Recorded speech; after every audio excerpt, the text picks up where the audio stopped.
Normal life doesn't end with explosions, sirens, or a voice on the radio saying, "This is not a drill." That's the lie movies sold you. The real end is quieter. It's a Tuesday that feels a little wrong. The lights flicker, your phone loads slower than usual, the shelves look thinner, and everyone agrees it's temporary. That agreement, "it'll be fine," is the moment normal life actually dies.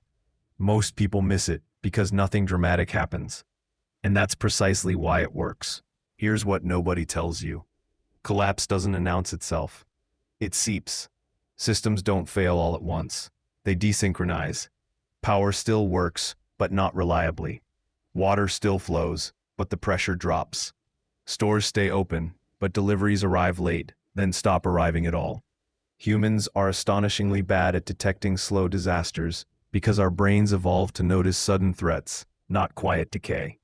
Biologically, you are wired to ignore gradual danger. That's not a character flaw. It's ancient survival hardware, betraying you in a modern world. The first thing to break is trust in timing. You wait for tomorrow to fix today's problem. Tomorrow becomes next week. Next week becomes we're working on it. This is when survival quietly turns psychological. People don't panic yet. They normalize.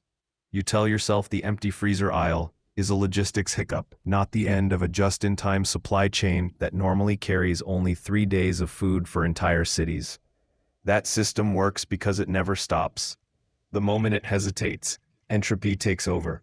This works because modern logistics are optimized for efficiency, not resilience. There's no buffer. When flow slows, absence arrives fast. Water is the next illusion. You still have it, so you assume you're safe. But water systems depend on electricity for pumping and purification.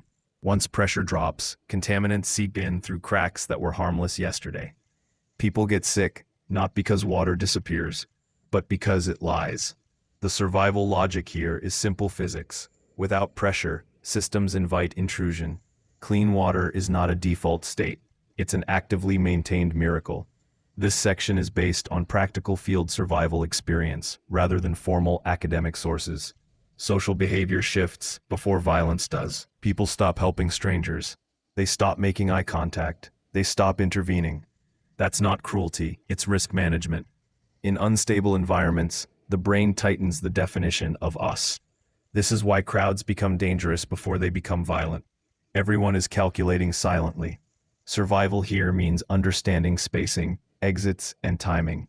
You don't stand in dense groups because physics turns panic into force. A moving crowd can exert enough pressure to stop your breathing without a single punch thrown. Food doesn't run out evenly. Fresh items vanish first, then staples, then nothing.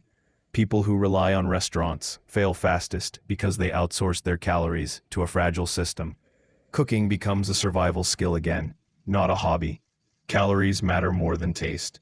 Fats become precious because they carry energy efficiently and stabilize blood sugar under stress. Your body under scarcity switches to conservation mode, increasing cortisol, clouding judgment, and making you irritable. Knowing this helps you recognize that bad decisions feel rational when your biology is under siege. Then comes noise, or rather, the absence of it. Cities are never truly quiet unless something is wrong. When background hum fades, it means machines are offline. Silence becomes information. Experienced survivors learn to read sound the way sailors read wind. Unusual quiet often precedes movement, migration, theft, or enforcement. This works because human activity leaves acoustic fingerprints. When those vanish, behavior has changed upstream. The most dangerous mistake happens here, waiting for confirmation. People want official proof before adapting. But confirmation arrives late by design. Authorities avoid triggering panic, so warnings are softened. By the time language turns honest, options are gone. Survival favors early, reversible decisions. Leaving early costs comfort. Leaving late costs safety. This isn't heroism, it's probability management. The moment normal life ends is not when rules disappear. It's when rules stop being enforced evenly. That's when improvisation beats obedience. The people who survive aren't the strongest or the most armed. They're the ones who noticed the quiet signals and acted while action still looked ridiculous. They left when staying was still socially acceptable. They stored water when taps still worked. They learned skills that felt unnecessary until they weren't. Collapse doesn't feel like the end of the world. It feels like inconvenience stacking up until one day you realize the old rules no longer apply. By then, the window is smaller, the risks sharper, and the margin for error thin as paper. The moment normal life ends is subtle, boring, and easy to miss, which is why missing it is so common and so deadly.